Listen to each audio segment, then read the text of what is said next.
গাছটা ভেঙে গেছে।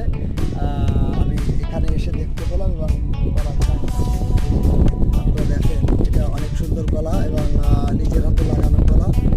তো আসুন, আমি সকলের কাছে অনুরোধ করব, আমি সবসময় একটা কথা বলি যে গাছ হচ্ছে অক্সিজেন ফ্যাক্টরি। সুতরাং গাছ হচ্ছে অক্সিজেন ফ্যাক্টরি। সুতরাং আমি আমার ফ্যান ফলোয়ারদের সকলের কাছে অনুরোধ করব, ছাত্রদের কাছে, আমার বন্ধুদের কাছে, আমার সহকর্মীদের কাছে, আমার ছেলে আজকে ফাহিম আলম গোলদার এখানে ভিডিও করছে, তাকে সবসময় আমি সাথে রাখি, এই গাছ লাগানোর উদ্বুদ্ধ করি, আমার সন্তানদের উদ্বুদ্ধ করি। আমি সকলের কাছে অনুরোধ করব, এই বৃষ্টির সিজনে আসুন আমরা প্রত্যেকেই কমপক্ষে 5টি করে গাছ লাগাই।